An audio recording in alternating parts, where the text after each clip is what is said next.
everyone. Good afternoon. My name is Jonathan Lawrence. I'm a professor of political science here at BC and director of the Clough Center for the Study of Constitutional Democracy. I'd like to welcome you all to the second annual all-campus forum on what the Constitution means to us. I hope you will pick up a copy of our newsletter to learn about the Clough Center and about our annual theme of attachment to place in a world of nations, which we will launch on Thursday, October 5th with a colloquium featuring Danielle Allen, Karen Barkey, Paul Romer, and a number of faculty affiliates of the center. The newsletter also introduces our cohort of fellows, many of whom are here with us, who are at the core of the center's events and seminars. Today's event opens our public calendar for the year, and the Clough Center's role feels especially relevant right now. In a world of stalled democracies and assertive autocracies, it is sobering to consider the future of our system of government. When twice as many countries moved towards authoritarianism than did towards democracy in the last 5 years, the Open Society Foundation did a global survey of respondents sampled from 30 countries this summer, and they found that 86% of people want to live in a democratic state. But the survey revealed profound doubts about how democracy is practiced. People believe in its potential to deliver results, but they are less convinced by its current performance. This is especially the case with relation to basics, like economic security and physical safety. We are familiar with democracy's shortcomings here in the United States, where confidence in public institutions and the news media have eroded, and where one of the most spectacular indicators of democratic decline is the popularity of a presidential candidate who sought to disrupt the transfer of power after the last election. After multiple indictments, it is still too early to tell whether it is the prosecutor or the defendant who has finally met his match. Clearly, we have our work cut out for us when it comes to defending the Constitution and the rule of law. This marks the Center's 15th year of activity. When it was founded, constitutional crises were seemingly reserved for other countries. 2008 was a relatively optimistic time, when Senators John McCain and Barack Obama contested the presidency. The financial crisis and the Euro crisis were already unfolding, but their political consequences were not yet made clear. Yet other signs of the coming challenges were visible. In European countries 15 years ago, the far right had already passed the generational torch and begun making serious electoral gains. In the US, John McCain's nomination for vice president foreshadowed a coming storm in national politics. And what had looked like a glitch in vote counting in Florida back in the 2000 elections turned out to be a possible inflection point in US political history. As voters in Italy, Germany, Poland, Hungary, and the UK have since demonstrated in the past 15 years, and as the officers who defended the US Capitol on January 6th can attest, we are not experiencing merely theoretical vulnerabilities to democratic constitutional orders. These developments have exposed the inability of political parties to manage the conflicts that have been brewing for decades. In the socio-cultural realm, there is deep disagreement over how or whether to define and account for historical wrongs, such as colonialism, slavery, and sexism. And relatedly, in economic affairs, how to soften the negative impacts of the market capitalism that has guaranteed relatively high living standards in these same democracies. These are the challenges that confront our own Constitution, a living document that we are here not to blindly revere, but rather to commemorate and reflect what, in fact, it really means to us. I think of this forum as a time capsule that captures the particular zeitgeist and concerns of our moment. And in fact, last year's proceedings are published as an oral history, which you can take home. And as you'll see in that booklet, there is still much to valorize in the founding document, despite recent setbacks. But there are also concrete areas where we see need for improvement. So as we prepare for elections in 2024, we remind ourselves what we have taken for granted. And through our activities and fellowships, the Clough Center wants to leverage the strengths of our larger community to think about the conditions for creating thriving democracy and to practice them. And it's in that spirit that we decided to start the academic year with this event. And I want to thank each student and professor for preparing their thoughts for us today, and sincere thanks to all of you for being part of this. For the second time, this event and the prize for Best Essay is co-sponsored by the Schiller Institute for Integrated Science and Engineering.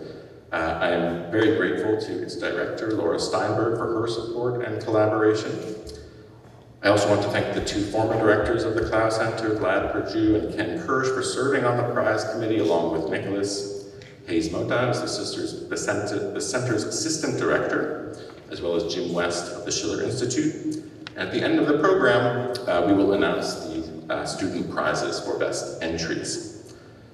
One final note as a lead-in to the main event, and one of the reasons that I have been so excited about this afternoon. As is evident from the title of the event, the inspiration to convene this forum in this format comes from the pioneering stage play, What the Constitution Means to Me, by playwright Heidi Schreck.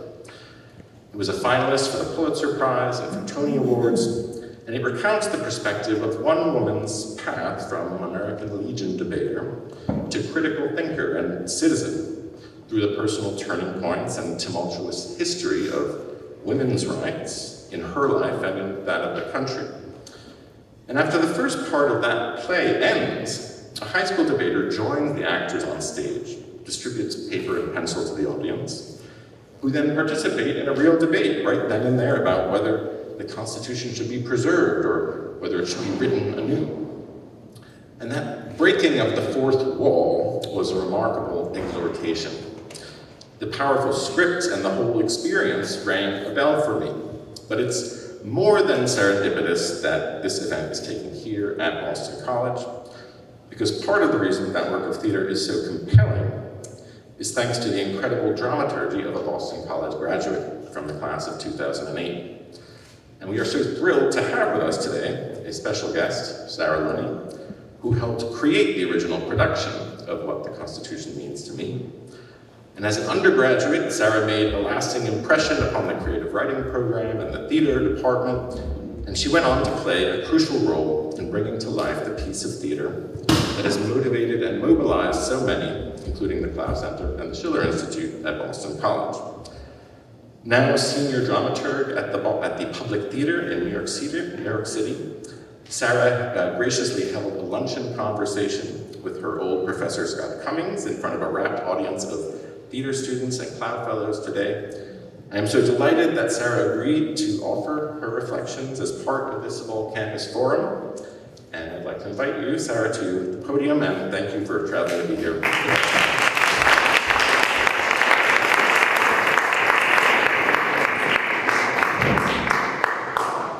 I'm really moved to be with all of you today. My name is Sarah Lunny, and I'm a member of the graduating class of 2008. I'm a dramaturg, and if you haven't heard that word before, don't worry, you're not alone. It means that I spend my time having conversations with artists about their works in progress. And I have the great privilege of working closely with Heidi Schreck as she built the play that inspired this event, What the Constitution Means to Me. I'm also a relatively new mom. My husband and I welcomed our older son in May of 2020. The day we brought him home from the hospital, George Floyd was murdered by police in Minneapolis. I learned to nurse my son while watching protesters march up Flatbush Avenue out the window of our apartment in Brooklyn, while neighbors banged pots and pans for emergency workers every evening, but in decreasing numbers and with decreasing conviction, the pandemic death toll climbed. That July, 26-year-old Shaisha Semple died in labor at Woodhull Medical Center in Bed-Stuy, a victim of negligence and a healthcare system in which Black women are almost 3 times more likely to die in childbirth than white women. Like Mr. Floyd, she died saying, "I can't breathe." This is some of what was happening when I was reborn as a mother, the context in which I began to really contend with the world, not only as my inheritance, but also as my responsibility to explain, to account for, pass down, although of course that had always been true. I remember reading in the little red book that gave us an orientation that vocation is the place where the world's deep need and your deep gladness meet. And I was lucky to find that here. Scott Cummings in the theater department was the first person I heard say the word dramaturgy, which sounded like dark magic or a disease, but he explained that it had to do with getting to the heart of things, of play's bones and guts and ligaments. As a lapsed Irish Catholic from a huge extended family of big talkers who loves people and conversation more than anything, it seemed like either an extraordinary blessing or some kind of epic scam that this was a job that a person could have to talk to people and help them tell their stories, but it is what I get to do. I think stories matter a lot. Everything that exists begins with articulation, audacious, imperfect. In the beginning is the word. Children are made of stories as much as they are made of food. Phyllis Rose tells us in Parallel Lives that we tend to evaluate fiction based on how sensitively it represents life, and in the process maybe underestimate the extent to which people look to fiction for blueprints from which to construct their lives. Sometimes when we feel monstrous, what we're actually experiencing is the need for a new story. It takes courage to make something new, a work of art, a baby, a government. I think what the framers of the Constitution had in common with artists might be a lot. When you try to make something new, you have to balance tradition with the radical, the disruptive. What inherited structures will you cling to, preserve, repurpose? What needs to be thrown away? What needs to be imagined for the first time? You may feel you don't have the experience or authority or permission to do what you are attempting to do. People will probably tell you that you don't, and you will have to ignore them and keep going. One gift of my job is that I get to read a lot of what Anne Lamott calls shitty first drafts. I know now that everything is formless before it finds its shape, even works of genius, maybe especially works of genius. Chaos knits itself into order through so much trying and failing and trying again. Truly, almost everything is a mess before it's any good at all. And so many cliches about writing turn out to be true. Writing really is rewriting. You really do have to kill your darlings. I'll stop myself here because you probably already get the metaphor I'm trying to sell, and I'm not sure that I'm buying it. Sure, we can talk about amendments as revisions. We can talk about democratic processes, protest movements, civil disobedience as forms of feedback. But the relationship to consequence is so different. Art doesn't have to be useful. It doesn't even have to be good. The world is full of terrible art, and on we all spin, whereas those who take it upon themselves to make not art, but laws, have assumed responsibility for other people's lives. If we try to talk about killing your darlings in the context of the Constitution, what we're talking about in this country is slavery. Another strange simile. When I worked as a literary manager, I used to train script readers to evaluate play submissions. The evaluations consisted of a summary and an assessment. First, attempt to describe the work. What does it set out to do? What is its structure? How does it unfold in time? Next, assess how it succeeds at delivering on the terms it has set for itself. Finally, make a judgment. And here you can reflect on your context, your theater, its audience, the world, yourself. What does this story mean to us here, now? If I were to evaluate the Constitution, and on the one hand, but on the other, you invited me, I'd say it is a work of real greatness and blindness, a serious attempt to construct the conditions for self-governance in the context of white supremacist patriarchy, whose amendments reveal at least a partial recognition of its foundational violence, but also a fear or unwillingness or inability up to this point to undertake a more substantial revision and fulfill the promise of its preamble. I'm being a little cute, but that is essentially what I think. It's intimidating to stand here with all of you today, constitutional scholars, philosophers, theologians, but also liberating. Another thing I've come to believe after so many years working with artists, and why I work in the theater, fixation on individual genius is pathological, or at least a fetish, and based on a lie. It ignores collaboration. What I love most in our Constitution is the faith it puts in shared labor, in productive conflict and exchange. I can't wait to listen to each of you. Thank you.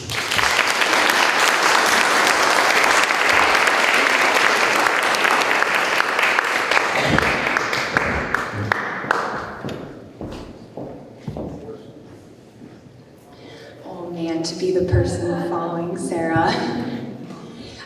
My name is Megan McCoy. I'm a second year history PhD student and a doctoral fellow with the Clough Center. And I am very pleased to be standing in for the second speaker, Kylie Bernard, who is an undergraduate student in the Morrissey College of Arts and Sciences. So I will be reading her piece, which is titled "To Be an American." Life, liberty, and the pursuit of happiness. That is what we are supposed to be promised. It is what those far and wide dream of. It is what my grandparents dreamed of in 1963 when they began the long journey from Haiti. They have lived a life full of love and success, dedicating their lives to work and buying a home where they raised 4 children. So, on paper, they have lived a life with liberty and the pursuit of happiness. But they also lived a life full of constant fear. Fear of walking to work because Papi might have bleach thrown at him. Fear that the beautiful color of their skin might upset someone. So when I think of the Constitution, I think of uncertainty. I think of liberty and freedom, but I also think of subjection and prejudice. Because the America that some of us live in is not the America that all of us live in. I think of how police sirens have different meanings for different groups. I think of how the 4th of July does not represent freedom for all, but only freedom for some. And I think of how the different parts of our identity are directly connected to how safe the Constitution makes us feel. So when I think of the Constitution, I think of uncertainty and of promises broken. Because we may be guaranteed life and the pursuit of happiness, but things like liberty and safety are never promised.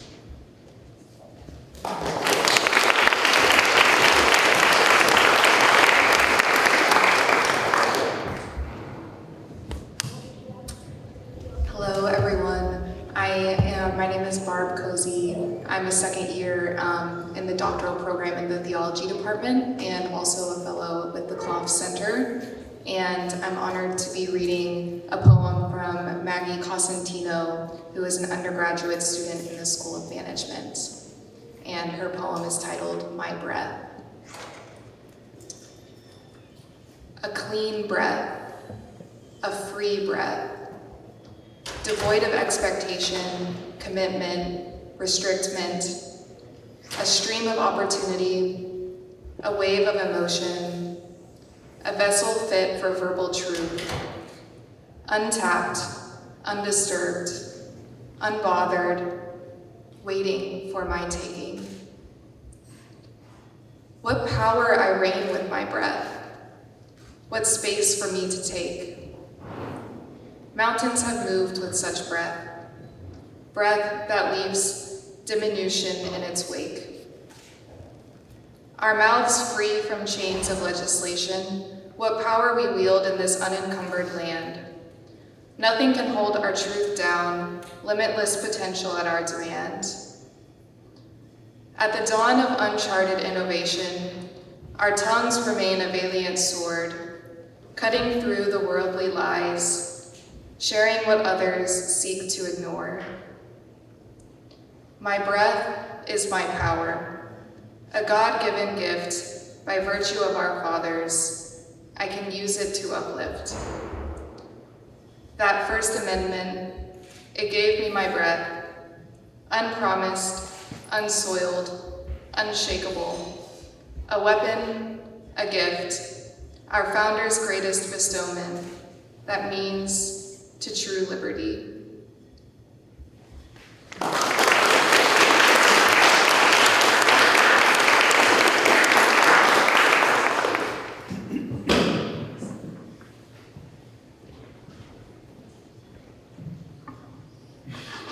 And the short one. And my name is Kay Schlossman, and I am just beginning my 50th year on the faculty of the Department of Political Science.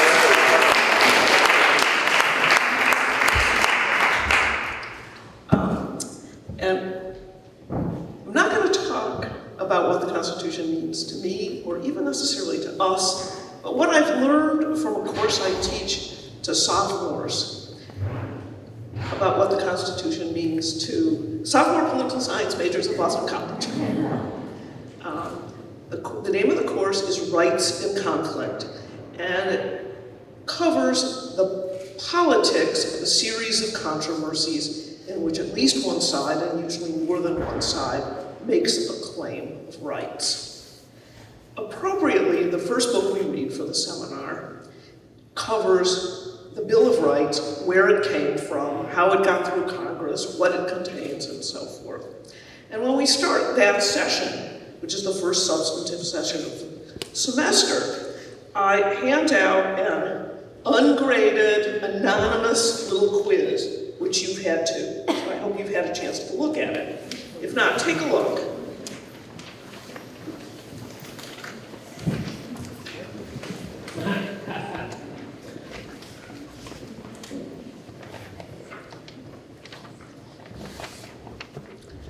And what I can report is that almost nobody in the course, and these are political science majors, nobody gets it right. If you flip over, you'll see the actual sources of the reasonably well-known phrases that I asked about.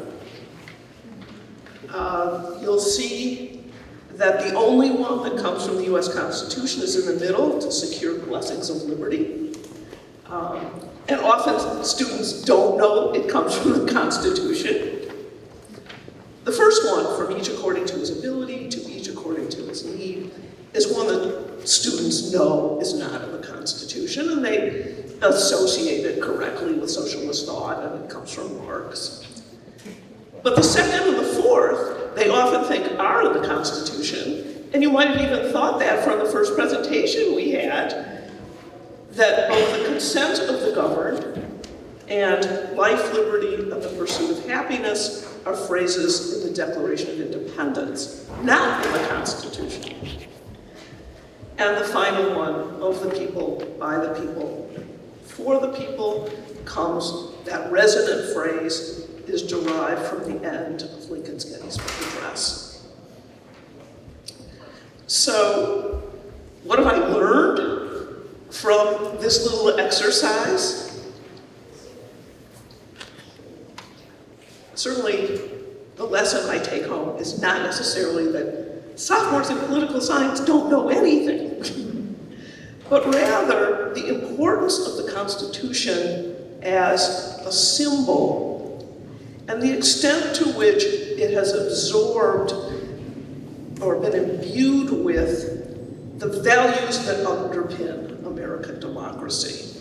And so the fact that so many of the students thought that phrases 2, 3, and 5, or 2, 4, and 5, come from the Constitution means that the importance of the Constitution as a symbol and the way it is associated with the overall American political culture, that is the set of associations, what political scientists call political culture is what the people of any nation associate with the expectations they have, the values they put on their own political process. And so what I've learned is the extent to which the Constitution is a fundamental part of the American political culture, even if we don't always know what's actually in it. Thank you.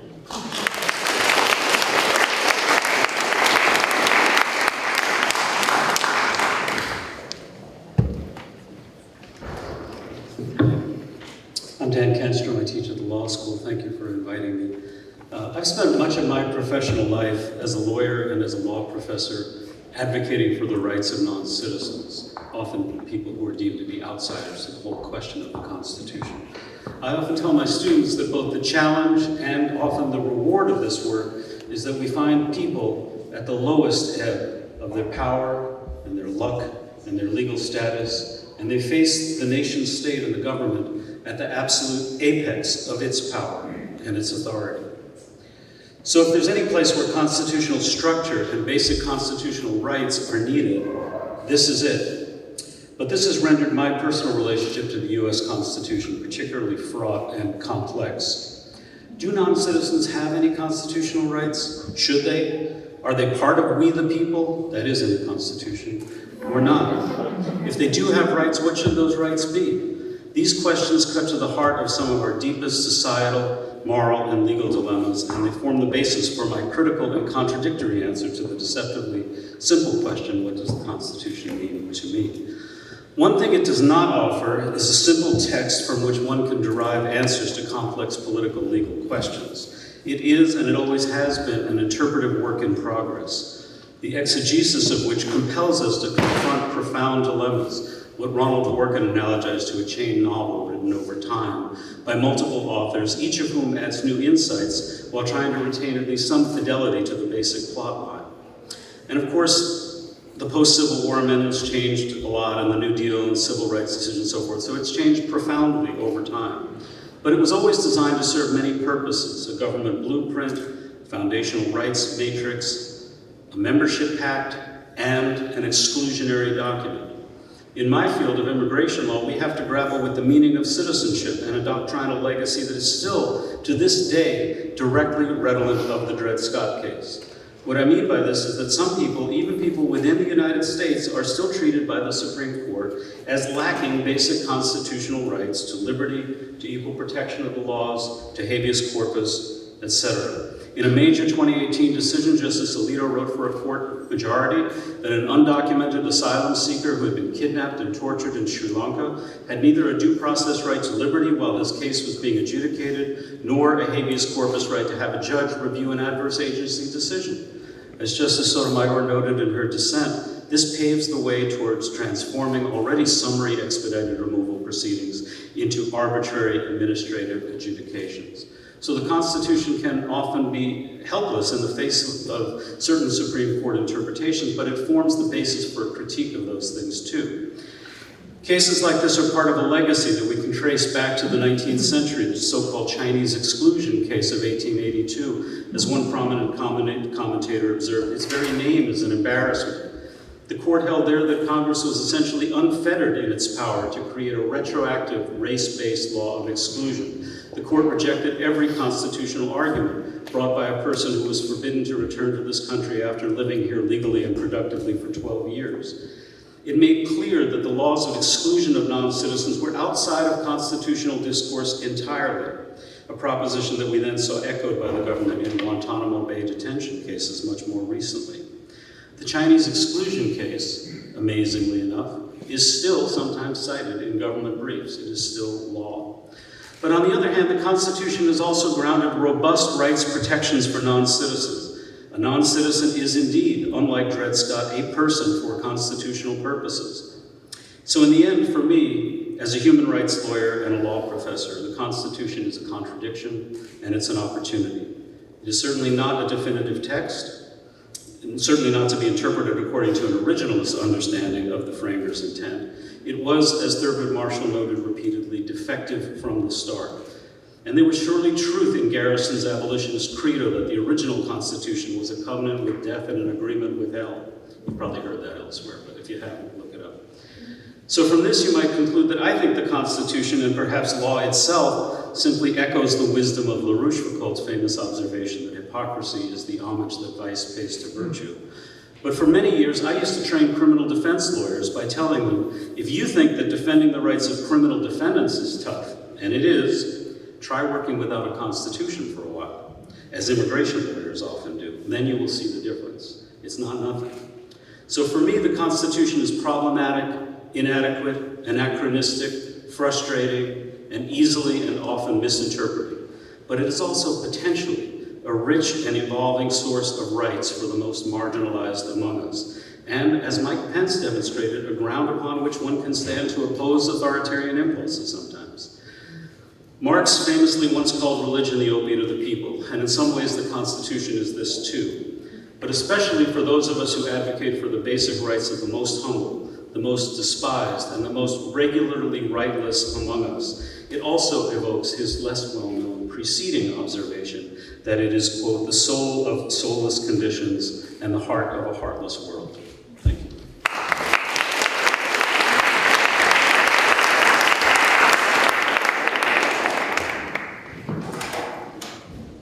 Hi everyone, thank you so much for coming. My name is Caroline McNeil, and I'm a junior in the Political Science Department. My work is titled The U.S. Constitution, America's First Queer Ally. The ideals embedded in the United States Constitution extend far beyond the confines of a legal document. They are a symbol of hope, a promise of freedom, and they inspired me to pursue my political science degree as I became increasingly aware of my place in the world.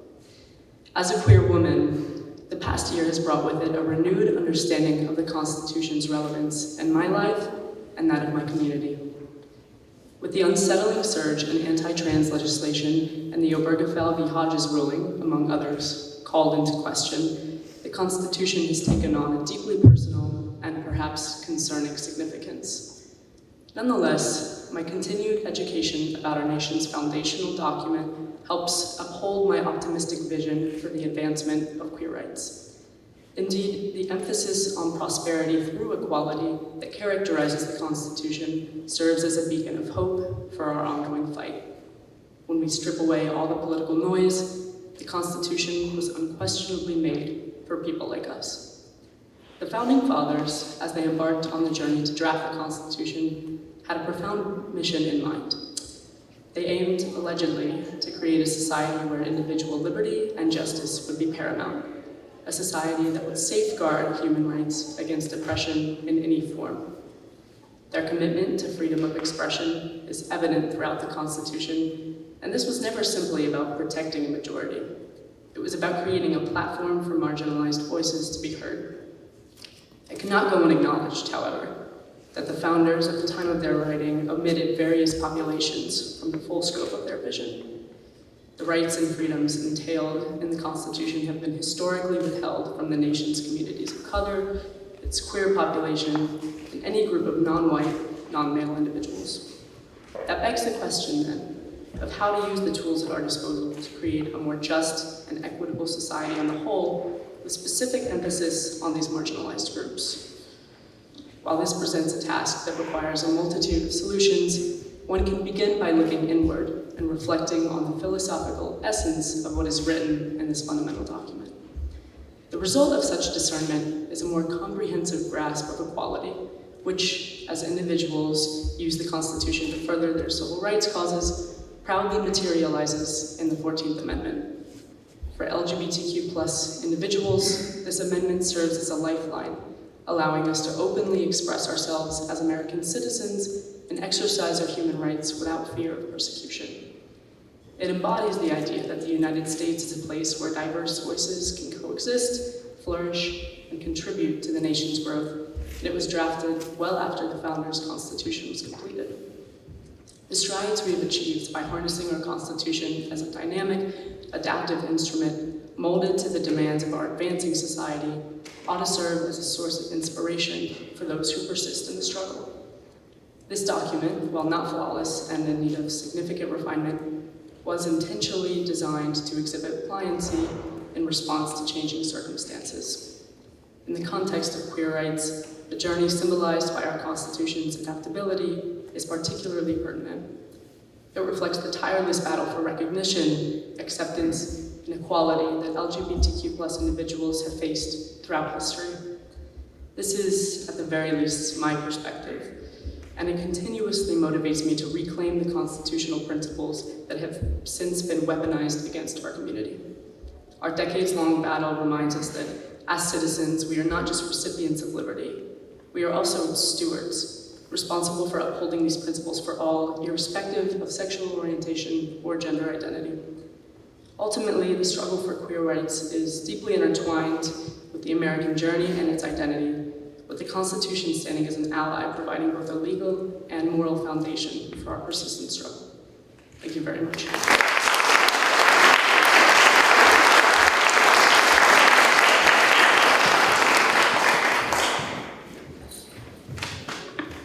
Hello, so my name is Aziz Rana. I'm a new faculty member at the law school, my first year. And I'd like to just begin by thanking everybody involved in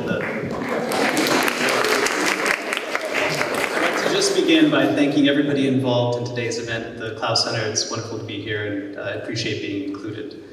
The US Constitution is exceptional in the sense of being a real global outlier. So it's incredibly short, 7,600 words. The global average is about 20,000 words, so about a third of the typical length. It has very few actual rights provisions in the written text, and these rights provisions are overwhelmingly negative rights grounded in property protections. Most constitutions now around the world have a variety of other types of rights protections that are written in, so socioeconomic and labor liberties, women's rights, reproductive rights, LGBTQ protections, environmental protections. And part of the reason why our text doesn't have these is because of another thing that makes it stand out, which is it's incredibly hard to amend.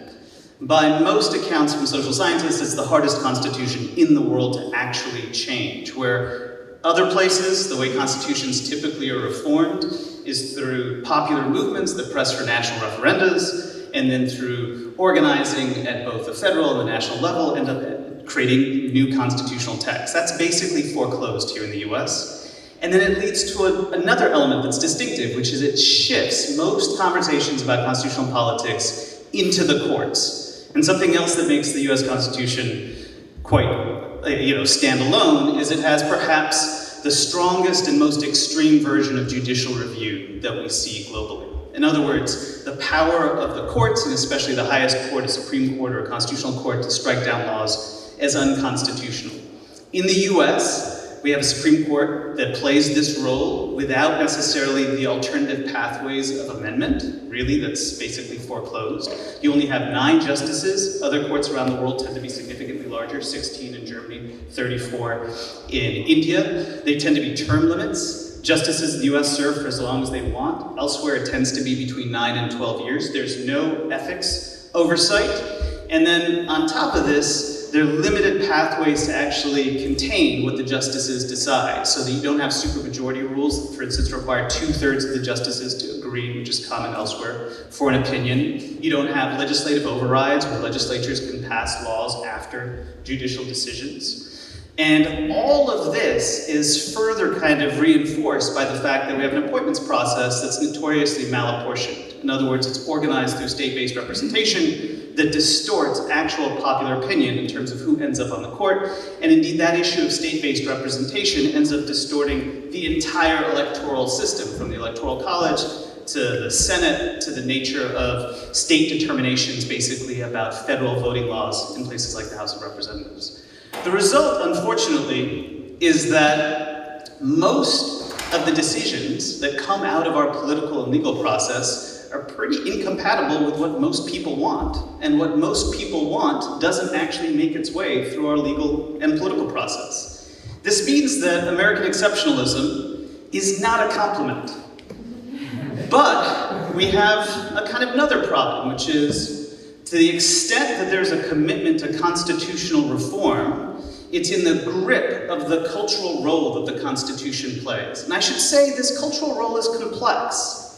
In most places around the world, constitutions are just rules. They're sets of decision-making apparatuses that are good, that are bad, and that can be changed based on what people want.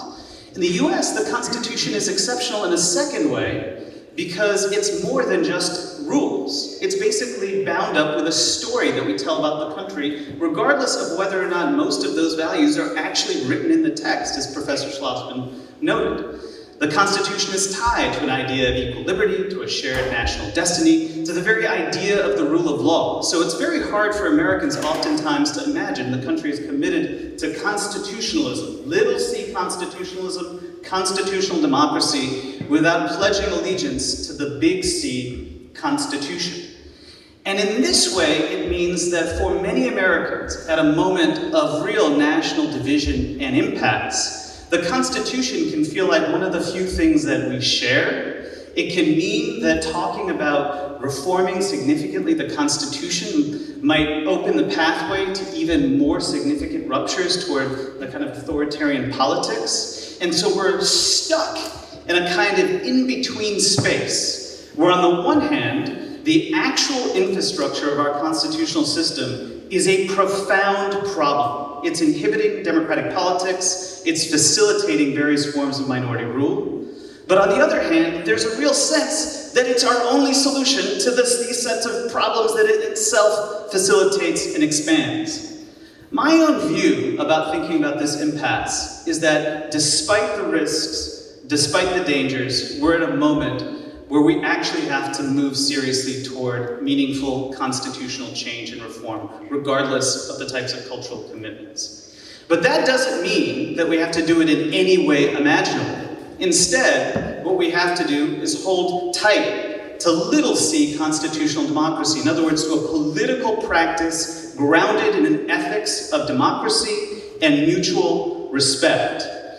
This means effectively thinking about ways to marshal a social movement building around the type of electoral and legal system that actually fulfills our democratic ambitions. I don't see much of a pathway beyond taking these kinds of steps. And it means that hopefully, despite the risks, that when we come to celebrate anniversaries in the future, we'll be talking about a constitutional system that actually embodies those democratic ambitions, rather than one that's primarily noteworthy for the extent to which it's a global outlier. Thank you.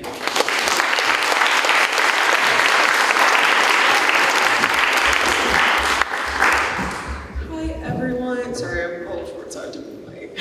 I'm a junior at Boston College studying communications, which is ironic because public speaking is terrifying to me, so please bear with me. I would like to talk, my essay is called Freedom's Artistry. I would like everyone to pause for a moment and envision a world of freedom of expression, where thoughts and feelings remain unspoken and canvases depleted of life and story. Throughout time, societies have needed various forms of communication in order to survive. Some of those include written word, oral conversation, and visual art.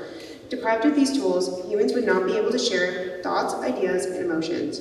While different societies protect these forms of communication in different ways, the United States Constitution outlines key values of our nation in defense of various civilian rights. Along with these important protections, the Constitution serves as a guiding light for artistic freedom. It plays an indispensable role in both the preservation and expression of art. The Constitution is vital in protecting an artist's freedom of expression, as the First Amendment provides a critical safeguard that enables artists to express themselves without fear of persecution. When reading the Constitution, it is essential to keep in mind the historical context in which it was written. The Revolutionary War just concluded, putting the years of British repression on the colonies' freedoms in the forefront of the framers' thought. This experience highlighted the significance of the fundamental freedoms, including religion, speech, press, assembly, and petition, and the establishment of a sovereign governing body. As Supreme Court Justice Hugo Black eloquently put it, the very reason for the First Amendment is to make the people of this country free to think, speak, write, and worship as they wish, not as the government commands. This aligns with the core purpose of art, which is to stimulate thought and expression. Art is essential to every society. It has been for centuries. It has the ability to transcend language and cultural barriers, making visual art as an incredibly useful tool in order to express one's thoughts, feelings, and emotions. This may be challenging to convey verbally, but we know that many thoughts and feelings can be really out of the box, or at least they feel out of the box. And it makes other people uncomfortable sometimes. However, stifling an artist's freedom of expression to voice their ideas is where issues come in and societal progress starts to hinder. Censorship in the arts is in no way a new phenomenon, although it's not commonly spoken about. We have been seeing this time and time again. One of the most notable historical events in which this has happened is during the Vatican's Fig Leaf campaign, during the medieval period in which the Catholic Church called for less sensual depictions of the human body and the use of fig leaves to cover genitalia in an attempt to eliminate nudity from art. The history of Michelangelo's piece The David demonstrates this censorship perfectly. During the medieval period, the Catholic Church, concerned about nudity in artworks, advocated and achieved the practice of covering nudity with fig leaves, making fig leaves synonymous with nudity and sexuality. The piece was eventually restored in 1912, emphasizing the unethical nature of altering an artist's work without consent, raising important concerns regarding freedom of speech, as it infringes on an artist's freedom of expression. We will see issues like this arise even today, and in more recent years. In 1990, acclaimed photographer Robert Mapplethorpe, who's very, very controversial and well known for some more sensual pieces, in the most polite way possible, had an exhibition at the Cincinnati Contemporary Institute of Art, or CAC, some causing little to no controversy, some, as the audience knows, causing extreme controversy. And soon after the exhibition opened, there was a public outcry and immediately was shut down on terms of obscenity. The CAC was soon brought to court on charges of obscenity, but when the court case has juror sided with the CAC on the grounds of the First Amendment, claiming that freedom of speech allows us to be able to share works like these. While some argue that censorship is to protect vulnerable groups such as children and potentially harmful content, it's essential to strike a balance between persevering on both ends. I want to point out that this topic is very important to me. I had the opportunity to grow up around artists. My grandfather was an artist. I, over time, became an artist. Very bluntly, I went through a very traumatic experience where my mom died when I was very young. And it was really hard for me to get through. I didn't know how to handle it, and it really went into my adolescence, and I wasn't doing great. And I found art. It changed my life. I would not be here standing in front of you. I was failing my classes. Now I'm doing great at one of the most amazing schools in the country. And it's important, because if I wasn't able to share my thoughts and my feelings without having to verbally express them, I wouldn't be where I am, and I wouldn't be in this amazing opportunity. So that is why this is very, very important to me. But as we've explored the profound relationship between the Constitution and artistic freedom, it becomes clear that this document continues to shape the lives of countless artists. The Constitution, particularly the First Amendment, stands as a guardian, allowing artists to sculpt, paint, and create without fear of censorship or persecution. Throughout history, from the Vatican's Fig Leaf to Robert Mapplethorpe's controversial photography, societies have grappled with the delicate balance between protecting creative freedom and addressing concerns of censorship. But the Constitution is able to shield and help people on both ends. So that's all I got. I really appreciate it. Thank you.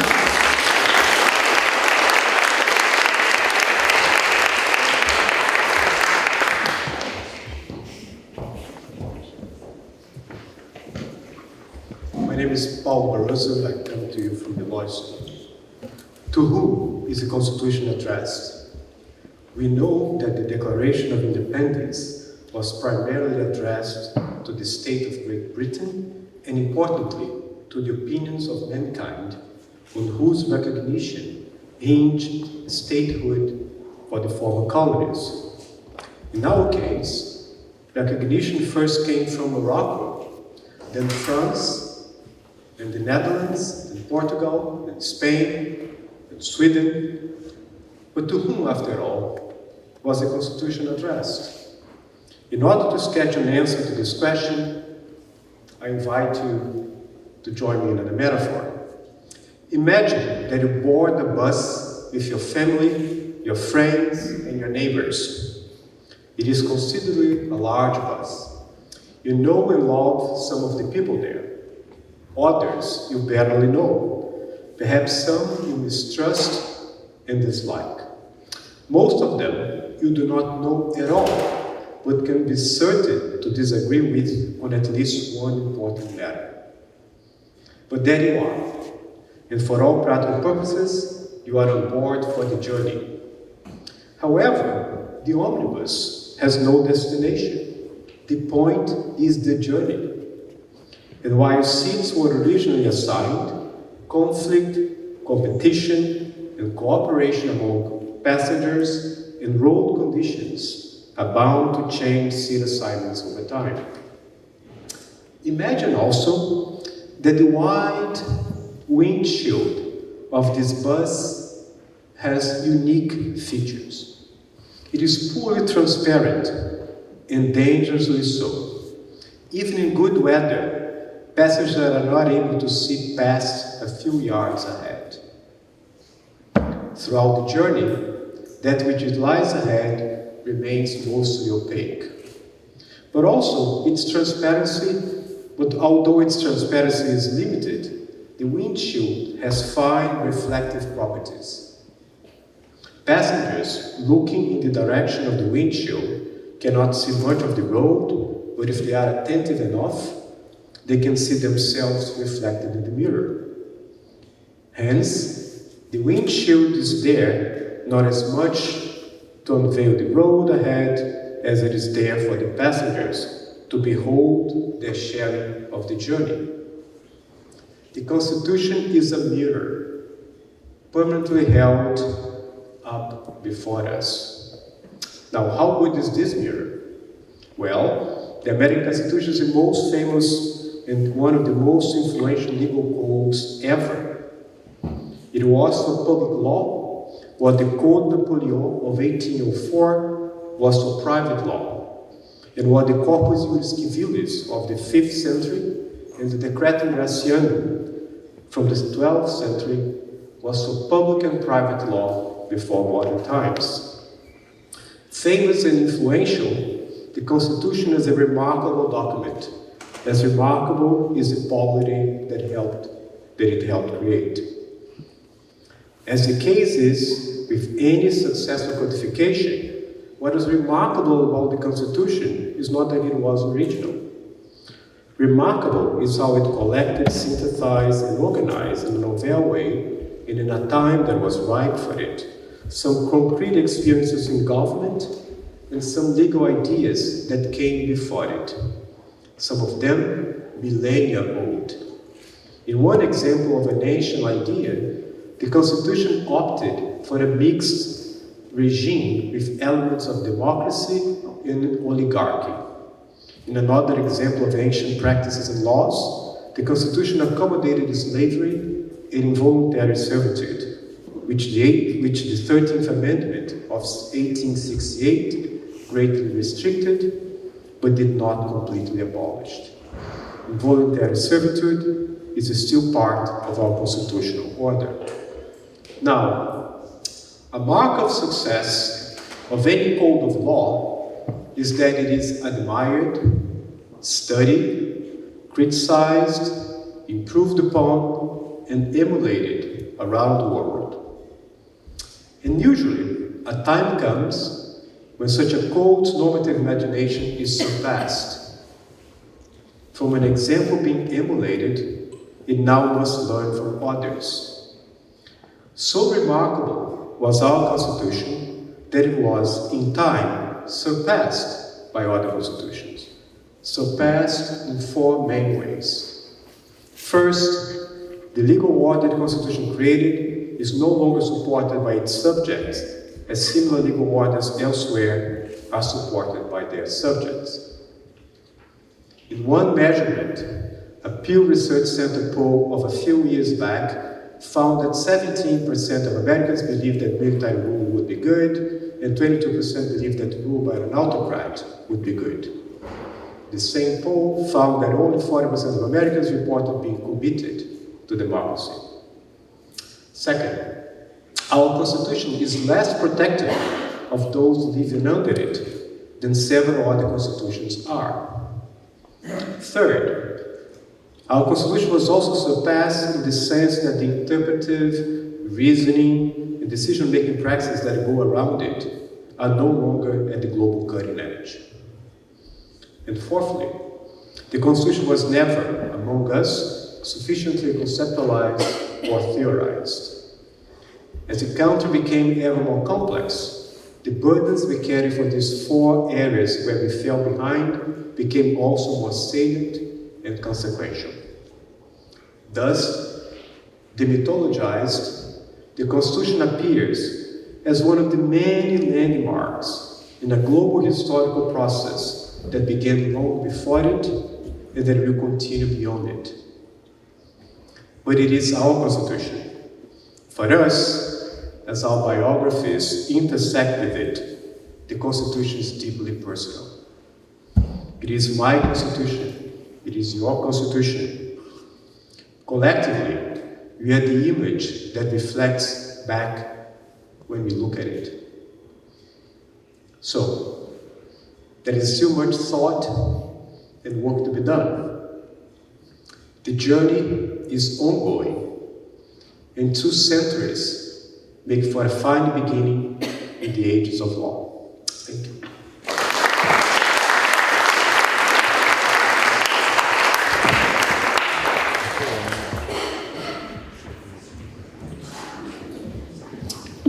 Hello. Let me button my jacket. So, my name is Brendan Mahoney, and I'm a junior history major, and my piece is titled Howard Zinn and Balance Within the Constitution. If you've ever seen the movie Good Will Hunting, you may recall when the titular character mentions a particular book, which he terms as, quote, a real history book. This book is, of course, A People's History of the United States by Howard Zinn. The success of Zinn's bestseller stems from both its goal of explaining history from the side of those who have been oppressed and its reception as such.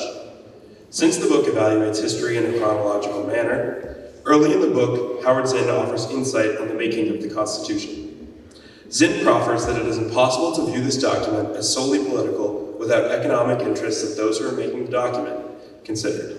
Therefore, Zinn claims that the Constitution can be viewed as a balance of, quote, the work of certain groups trying to maintain their privileges while giving just enough rights and liberties to maintain popular support.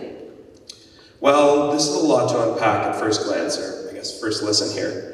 A little context of Howard Zinn's life and teaching offers a level of perspective, at least on a philosophical level, that will help evaluate this claim.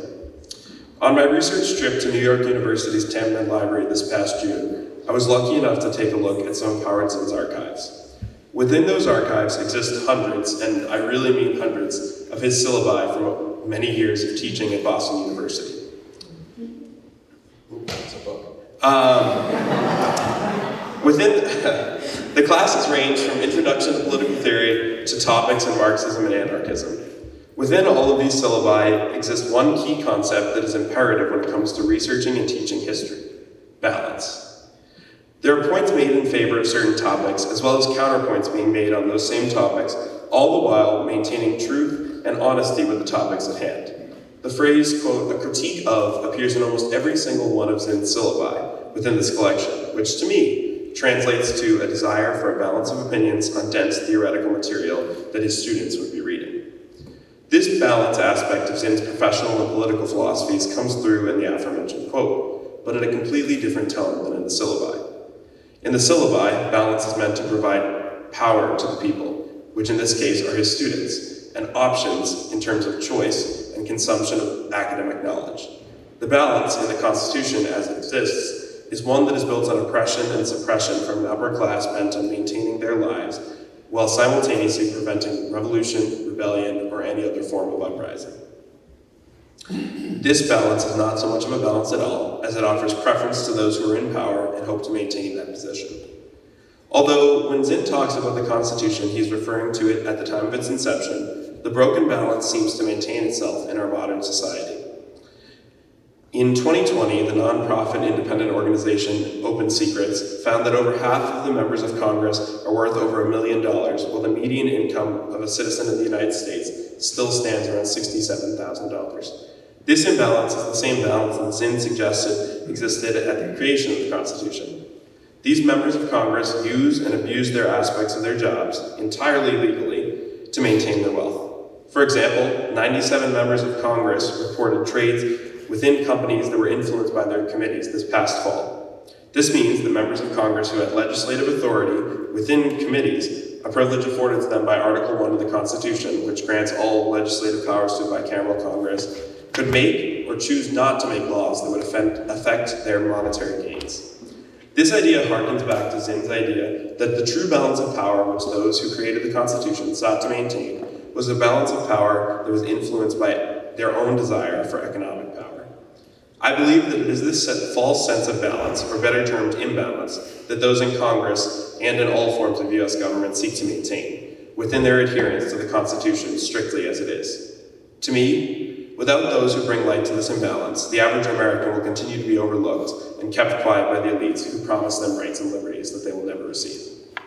That is why scholars of history and scholars of the Constitution, like Zinn and others, are so important, as they offer a more constructive form of balance within their work and teachings. These are teachings that advise against imbalance, which seeks to maintain the power of the few in favor of the balance advocated for in his syllabi, which represents growth towards intellectual diversity and equality for all. So, I believe that it is this sort of syllabi-based balance that the Constitution should strive for in the future. Thank you.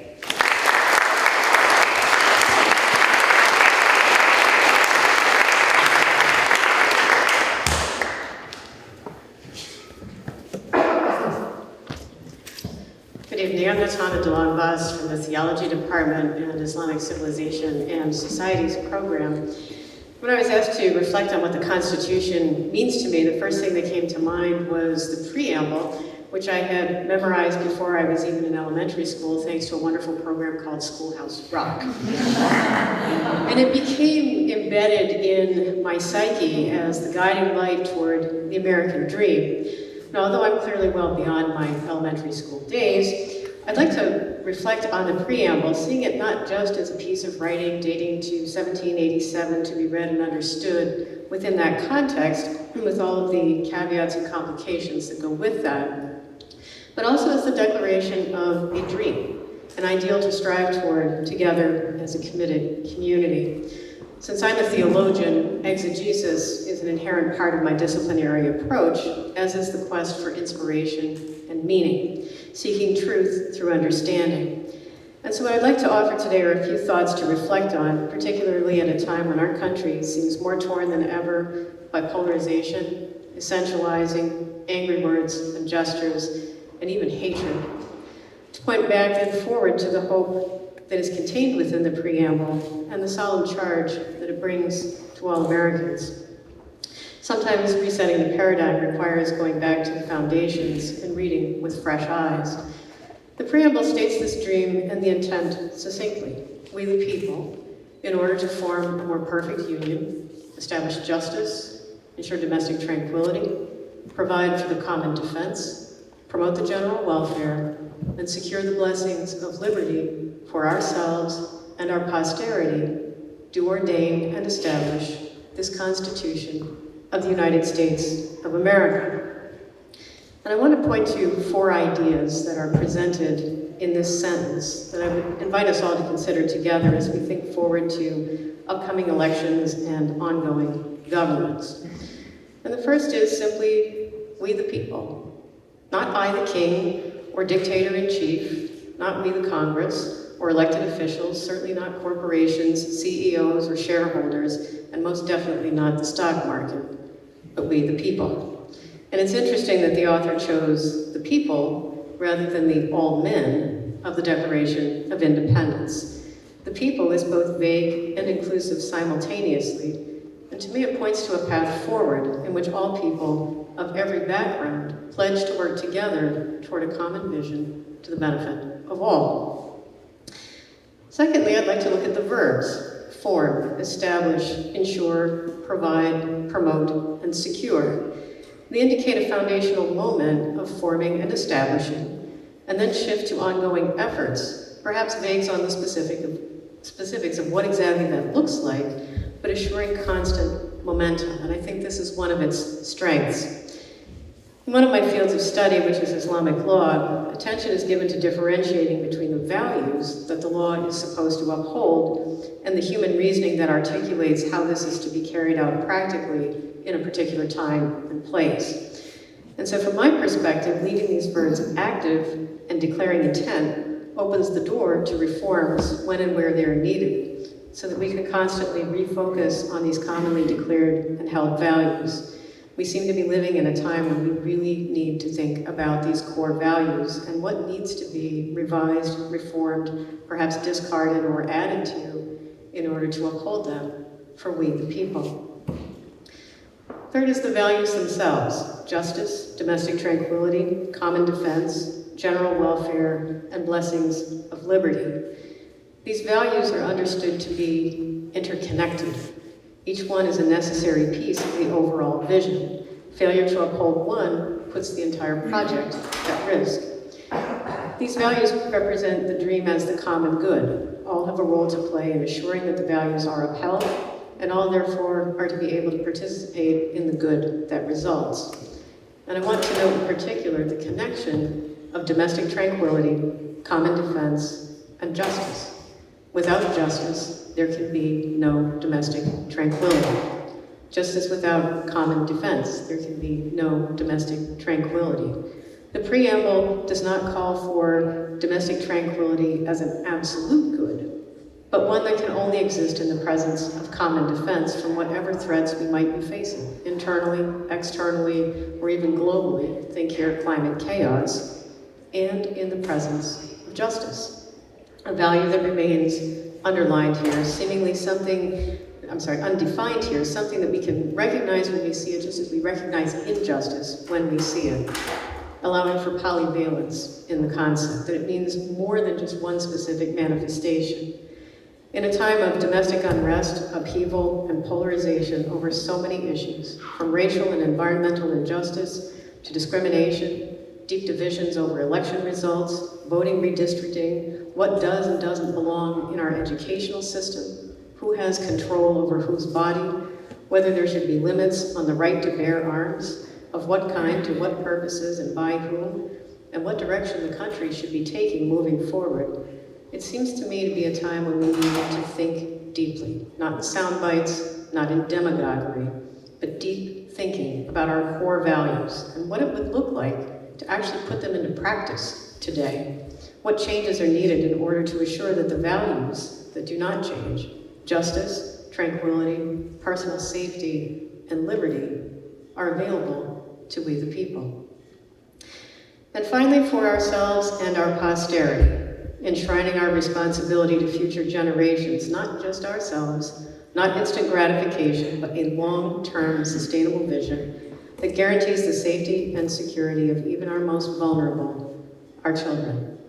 Domestic tranquility simply does not exist in a society that experiences mass shootings on a daily basis, particularly when our schools and the precious lives that are present there are at risk. Working toward the common good for ourselves and our posterity means respecting the interconnection of the values we claim to uphold and figuring out how to balance them against each other. These rights are not just for us today, but must assure that the society and the planet upon which they depend can continue to provide the environment, physical, social, political, and legal, in which such living is possible. And I worry that our political system has become so focused on the next election and fundraising that the overall vision has lost sight of the long-term commitment to the posterity of we, the people. Whether or not we ever reach the destination of a perfect society is really not the issue. The issue is that we continue to journey intentionally, that we, the people together, committed to a common vision, assuring that each member, ourselves and our posterity, is included and considered in the overall picture for the sake of peace, safety, well-being, and security for all of us. Thank you.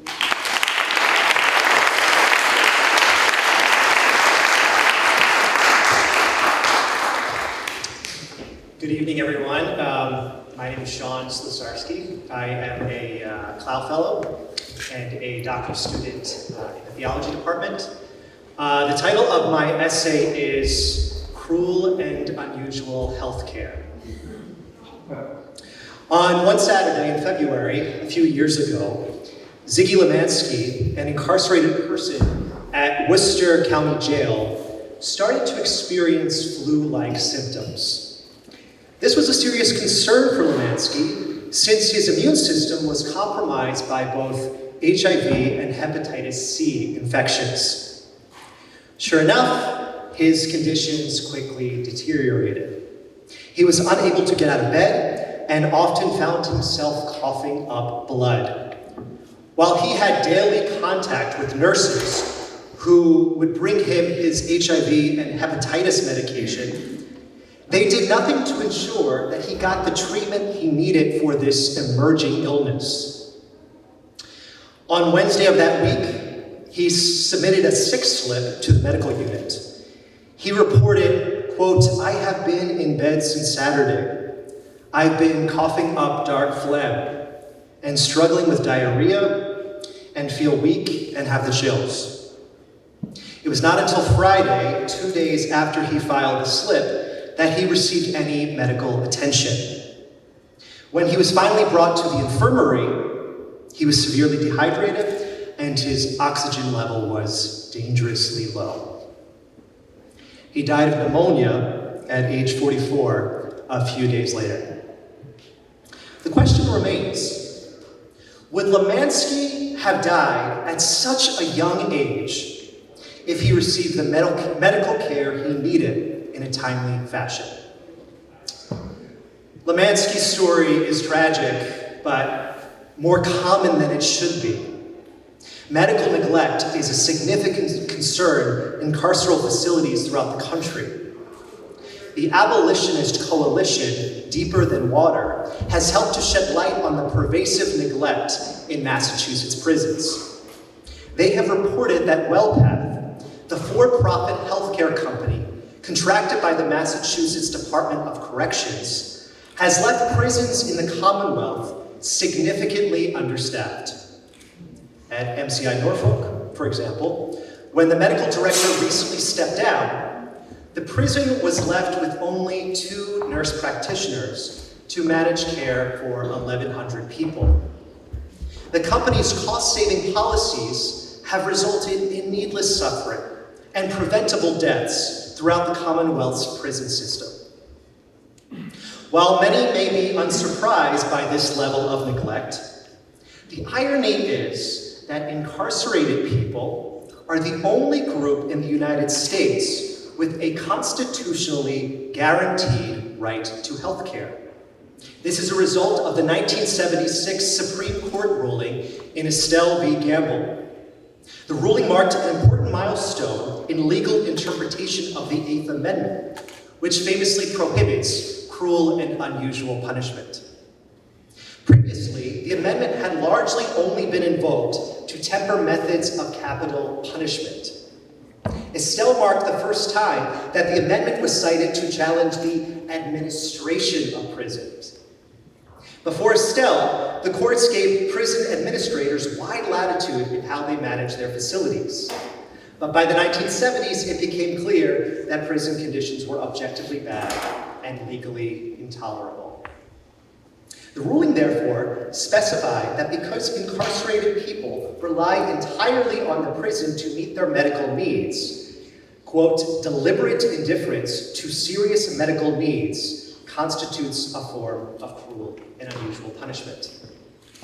While this ruling has improved conditions, the prevalence of medical neglect and other problems in the prison healthcare system shows that there is still work to be done. Lack of clarity around the meaning of the words deliberate and serious still gives wide latitude to prison officials in deciding what and how much care to provide. For one thing, it is very difficult to prove that the failure to provide adequate care in a particular case is in fact deliberate.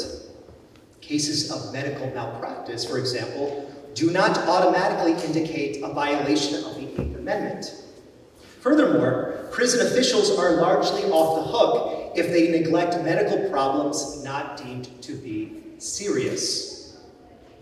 While Lemansky's story may indicate that Estelle did not go far enough in ensuring that incarcerated people get their medical needs met, Estelle and cases related to it affirm that the Constitution is a living, breathing document. What is considered cruel and unusual has shifted since the 18th century. We as a society, therefore, must reflect on what is in fact cruel and unusual today. Is it cruel and unusual to make a seriously ill, incarcerated person wait days or longer to see a provider? Is it cruel and unusual to incarcerate people with debilitating mental illnesses? Are crowded living conditions cruel and unusual, especially during a global pandemic? In light of its well-documented adverse effects on mental health, is solitary confinement cruel and unusual? Furthermore, should we even consider incarceration itself to be a form of cruel and unusual punishment?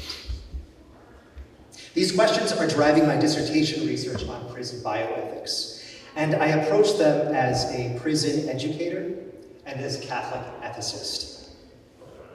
In my class on Monday at a prison outside of Boston, a student casually told me, without prompting, that he had been asked to speak as a witness at a hearing on medical neglect in his prison. But the organizers ultimately rescinded their request because they already had so many other incarcerated people to speak on the topic.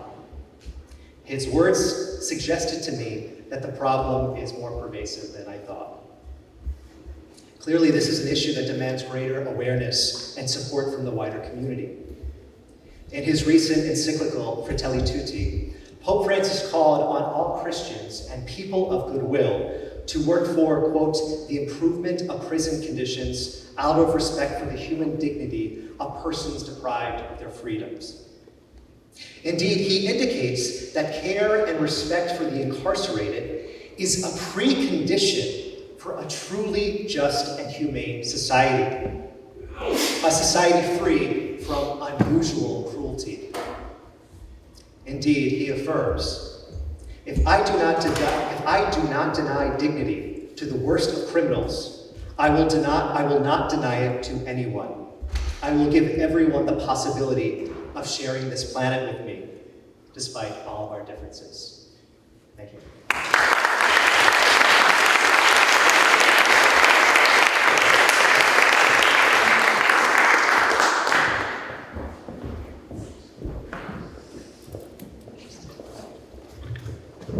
Hi everyone, my name is Thibaut Marcès. I'm an assistant professor in the political science department at BC. I want to thank the Clough Center for inviting me to speak briefly about the US Constitution and what it really means to me as a non-citizen, in fact. And so when I was trying to think about what I was going to say now, two things really came to mind. The French experience, the French constitutional journey, which is a very long and rocky one, and the upcoming presidential election next year. And I was trying to connect both of them. I think it's, and so here's how here are a few thoughts that I wanted to share. So France, actually, so I took a lot of constitutional law when I was in college. I went to college in France, so I had to take this. This was a compulsory topic. And I had forgotten that France actually had, since the revolution in 1789, France has had 16 constitutions, 1/6. That is a lot compared to one in the American case, and that's 16 over roughly the same period. Right? We're looking at, the first constitution that France wrote was the 1791 Constitution, which was a constitution for designed for a monarchy, a parliamentary monarchy. That constitution didn't last very long. It was replaced in time by a new constitution in 1792 when France became a republic. I'm going to spare you the entire chronology. This is not the place, nor it is the time. But if you look at the last one, so the 1958 Constitution, which is the one that is currently in place in France, it has been around for 65 years. And as of this year, 2023, it is actually the longest constitution to have ever been in place in France. The one that had lasted about the same number of years was the 1875 Constitution, which was abolished by Marshal Pétain in 1940. So as a comparativist, I teach comparative politics. I have more of a focus on South Asia, but I have a fondness for institutions. And I teach this semester a course on on political parties, on political institutions, specifically political parties and party systems. And so this has led me at the very beginning of the semester, a couple of weeks ago, to have this conversation with my students. What are institutions? Why do they arise, right? And why do some institutions last longer than others, right? These are very valid questions. Why do some institutions die? And who is behind the death of those institutions, right? And so we had the usual sort of conversation about, there's this very famous definition by Douglas North, the economist Douglas North, institutions as rules of the game, which I think is an incredibly useful and simple definition to share with students. And then we were trying to think about, what explains the fact that some institutions are stickier than others. When I was in graduate school, one of my advisors would tell me, that institutions are very sticky. They're very difficult to remove. They're very difficult to change, right?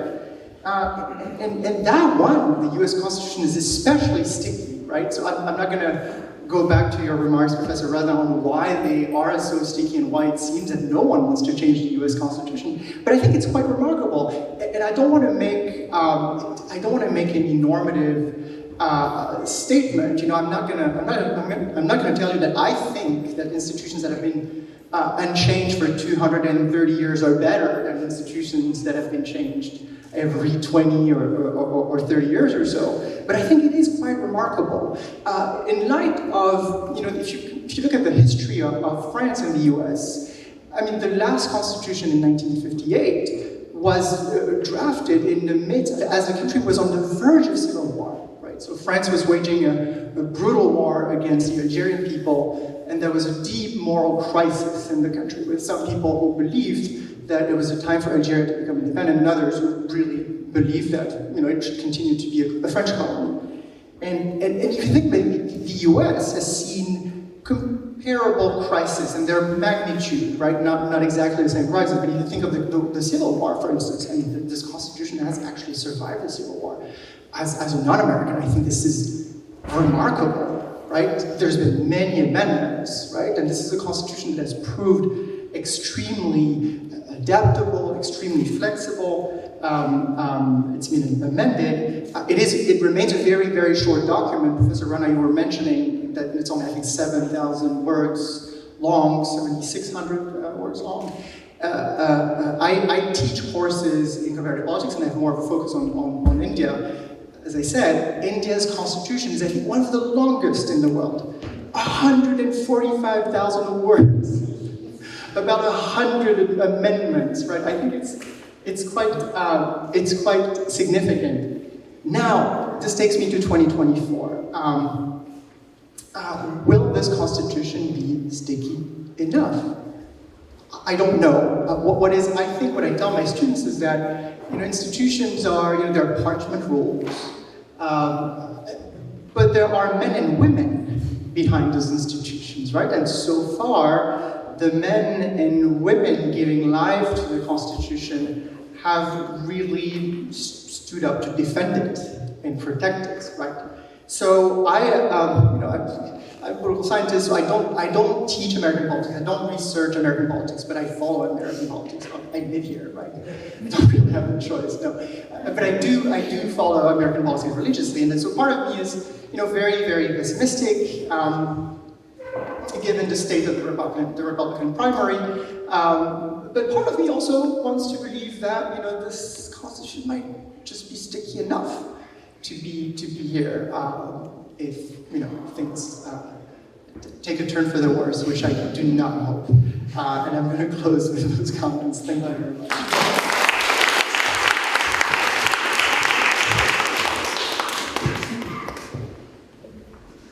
So first, I want to say, if anyone needs any spicy brown mustard, I have 3 packets that were supposed to go on a sandwich during lunch. So come to me afterwards if you need that. My presentation has 4 parts. First, I'll be reading some lines from American poet William Carlos Williams. I'll be reading my own poem. I'll be making a couple of closing remarks, and then, if I have time, a couple of lines from Harlem Renaissance poet Langston Hughes. So from William Carlos Williams' poem, Asphodel at Brady Flower. You cannot get the news from poetry, yet men die every day for lack of what is found there. For my home poem.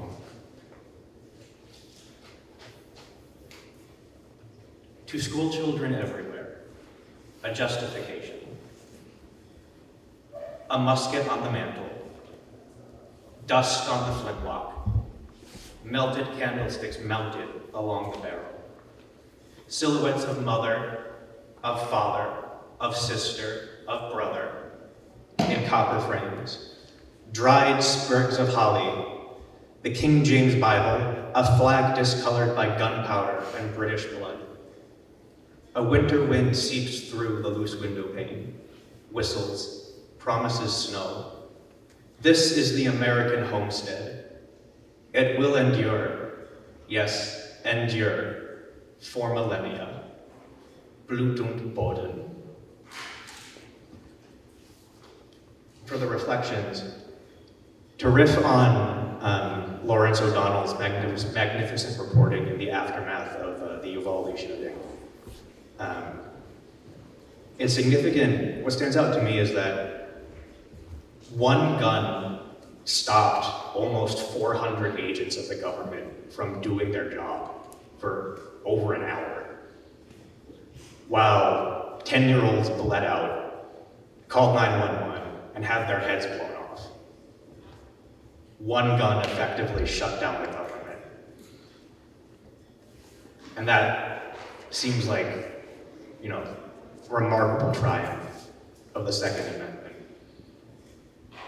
Great job. And I'm going to close with some remarks from Langston Hughes, from his poem, Kids Who Die.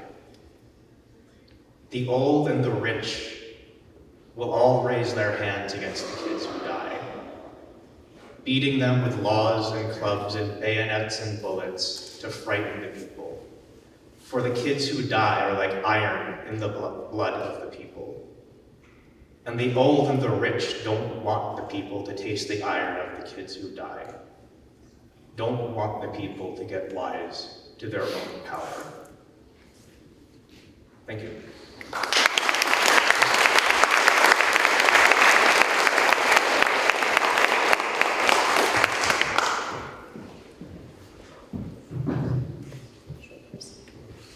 Hello, I'm Jessie Julian, and I'm a 2026 English major. I'm an undergraduate, and today I'll be reading a poem titled Behind the Glass and in the Ink. Behind the glass, its words I squint to read. We the people, white men whispered to me. I never knew who we were supposed to be. Surely I was not thought of in the ink. Behind the glass, I seek and struggle reach these words that have meant near nothing to me. I never knew who we were supposed to be. I never felt that I was in the ink, because if I were really in the ink, I wouldn't fear the air I have to breathe. I wouldn't watch my neighborhood on fire. I wouldn't think my house was short on time. Or if I were really in the ink, I wouldn't think I'd have to have a child by unfair force, religious conspire, my health held thin against metal wire. If I were really in the ink, I wouldn't need to read the fine print. I trust the words that sit behind the glass. I wouldn't plead for life in my own ink. Thank you.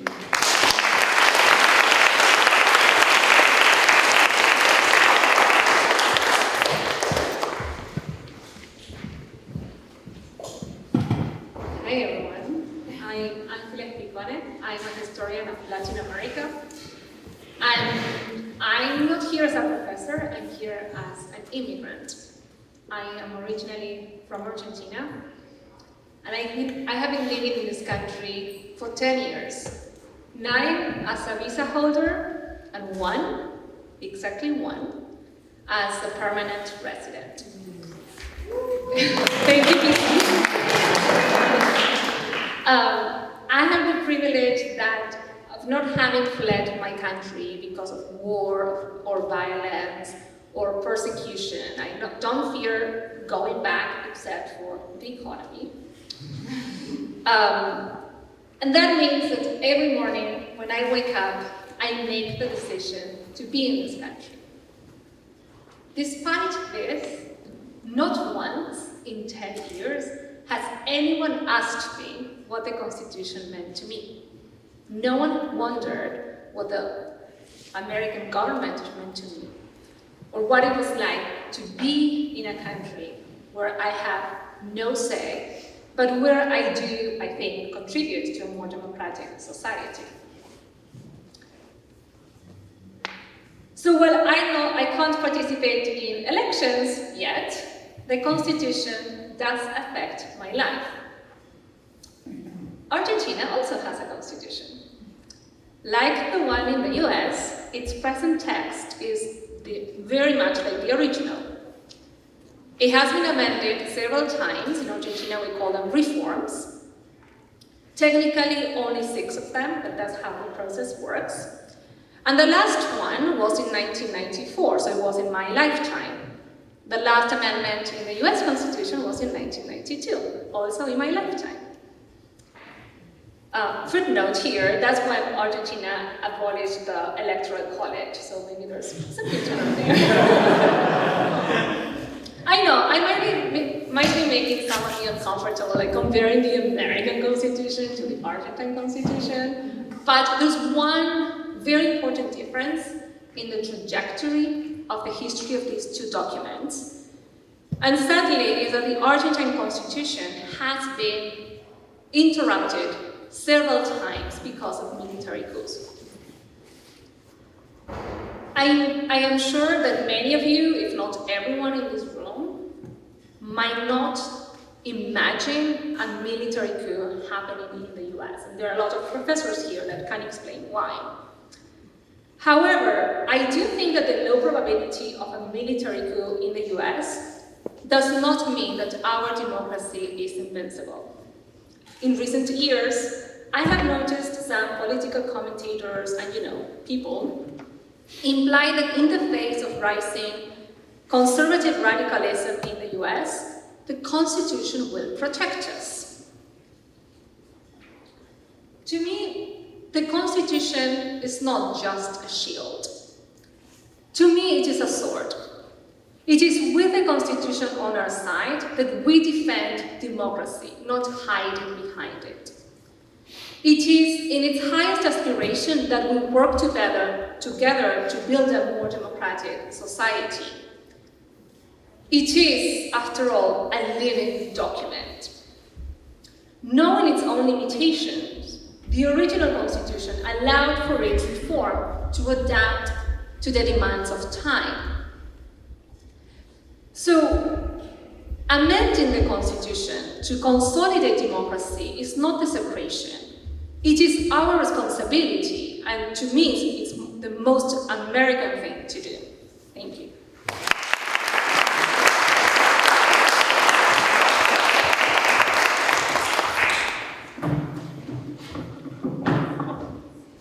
Good evening. My name is Alex Work. I'm in my 4th and final year pursuing my law degree and my MBA.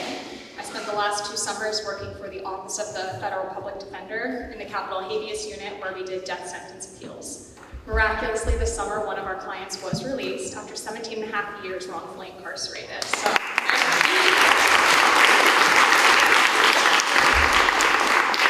and my experiences at that office inspired my piece, which is untitled. My ancestor's life was defined by his brief imprisonment in Boston. Boston, United Kingdom, 1619. William Brewster and his fellow separatists had been imprisoned by the church for their rebellious beliefs. 1 year after their release, Brewster and his church boarded the Mayflower and set out to escape religious persecution and find freedom. Before reaching the New World, Brewster, the most educated aboard, wrote the Mayflower Compact, one of the first examples of self-governance in America. Via the Mayflower Compact, the Pilgrims formed a civil body to enact laws, quote, for the general good of the colony, unto which we promise all due submission and obedience.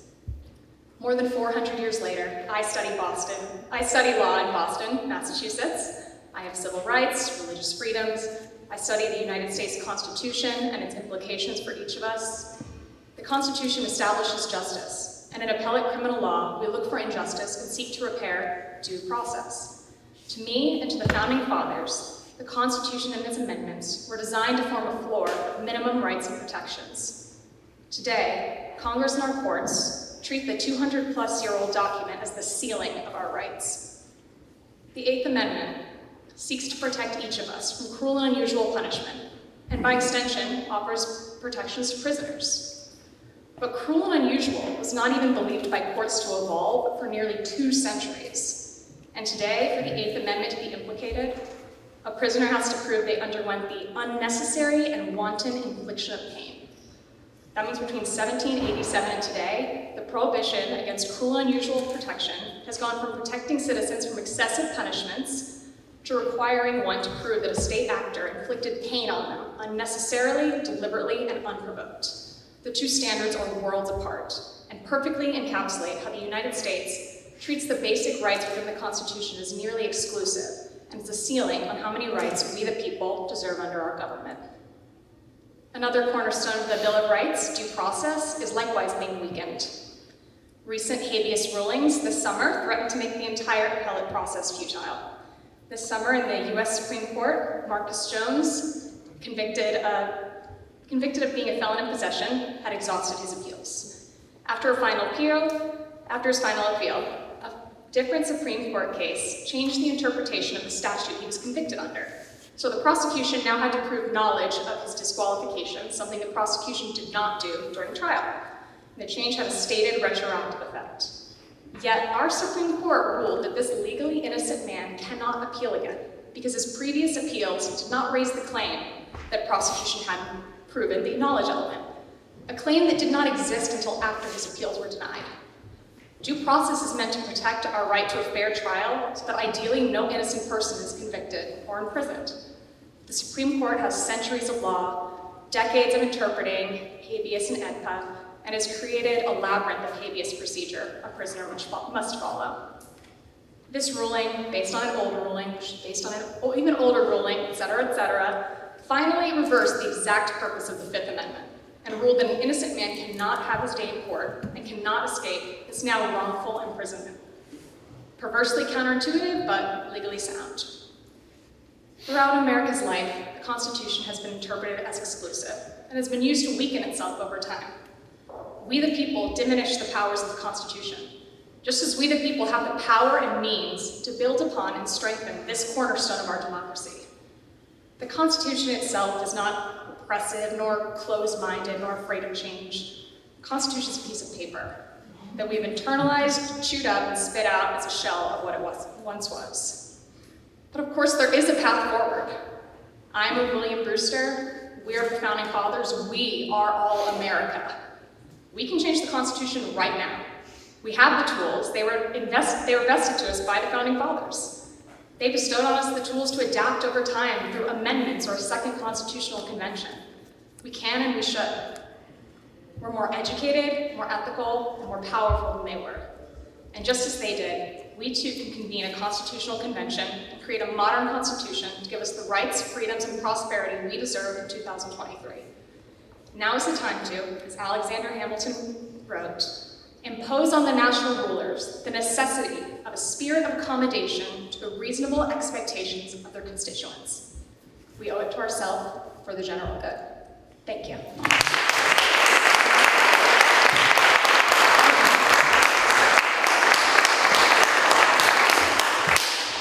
Thank you to each and every one of the speakers for these really wonderful interventions. I am so thrilled that you could be here to give them, and I'm really grateful. It was exhilarating really to listen to you, and just thank you. And please join me in just giving everyone a round of applause.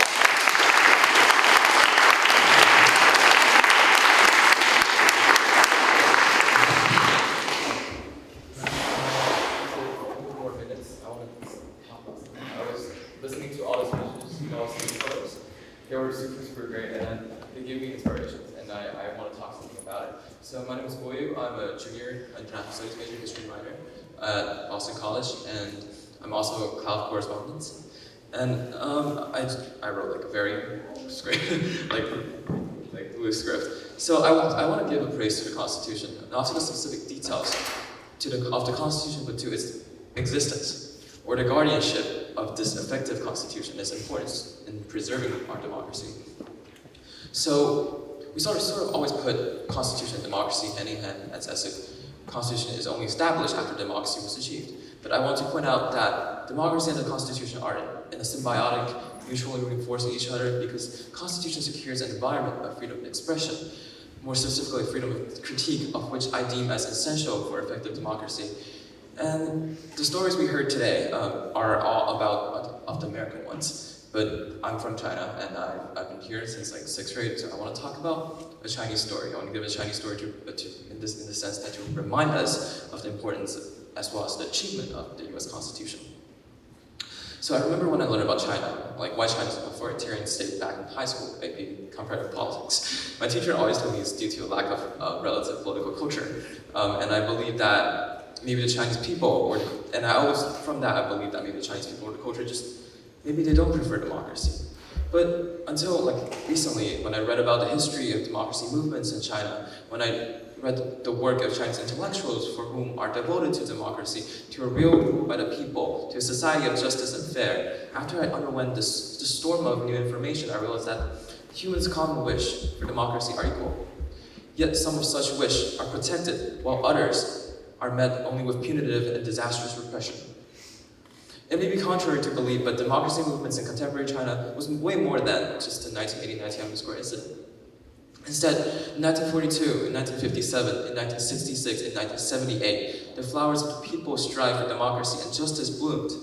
In fact, the Chinese Communist Party at first encouraged such outcries of people's rule. Slogans of big democracy, freedom of expression was seen in every publication of People's Daily. The Communist Party's basically the state media. Taken by the example of the 1942 Yan rectification movement, the 1950 700 flower movement, the 1966 Cultural Revolution, it was Mao Zedong being the first one that's actually called the people to voice their critique against the problems and contradictions they witnessed in the socialist state. However, every time when intellectuals and students spoke out their thoughts, they were met with the repression from the party, many of which are fatal repressions. This is because every time these outcries made the party state fear that it might go out of their control, and the students are in no hesitation of criticizing the contradictions to which the CCP and its so-called socialist principles, and they are actively asking for the actual rule of the people and by the people. But there's no effective constitution in place in China. There is one, but there's no effective one that can keep the government accountable and protect these expressions by these intellectuals. Here's some examples. So Wang Shiwei, he's the author of the article Wild Lily, which criticized the corruption of the communist cadres and was published during the Yang rectification movement. His article was a couple months after being published, when the repression began. He was soon condemned by the parties, and he was executed in the following years because of what he spoke. Yu Luoke, the author of the article on family backgrounds of Chu Shenle, which criticized the formation of a new exploited class of communist cadres and was published at the beginning of the Cultural Revolution. He was also executed after being labeled as a counter-revolutionary. So some of these prosecutions also happened to other famous authors, Chinese authors such as Ding Ling, who was a very famous feminist and who criticized the toxic patriarchy in the Communist Party. So I always wonder, what if these voices of these intellectuals were not muted, but instead heard by the general public of the Chinese people? Would the modern history of China be reformed to one of democracy and people's rule? And last, I just want to remind the importance of this founding document of this nation. And it is not only a product of democracy, but also its guardian. Thank you.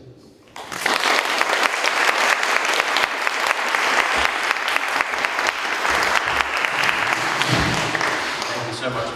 Wai Yu is one of our invaluable correspondents who's been a great help with all aspects of our publications and research over the past months, and is now the first speaker to have spoken at both the first and second annual What the Constitution Means to Us. So thank you, Wai Yu. I'm just quickly going to present the awards for this year's best entries. First, on behalf of the Schiller Institute for Integrated Science and Society, for the best essay in energy, environment, and health. And this is on behalf of Laura Steinberg, who had to leave. Jim, would you like to come up? And we have Jim West of the Schiller Institute to present the award.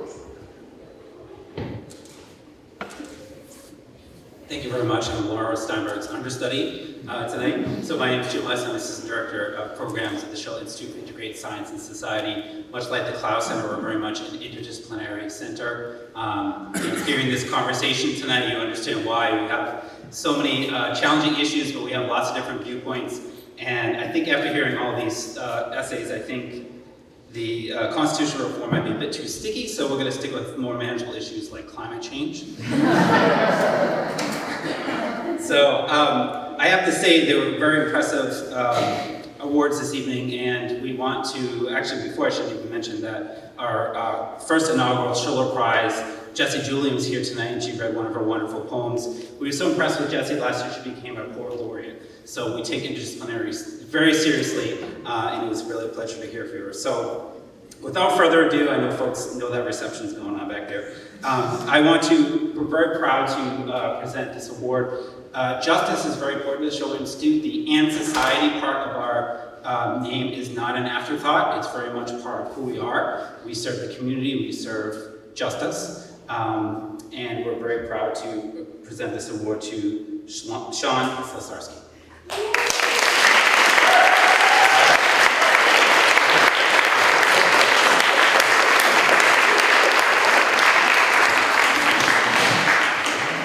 Jim, and the final award for Best Essay in General Essay category of what the Constitution means to us, presented to Sean Slesarski.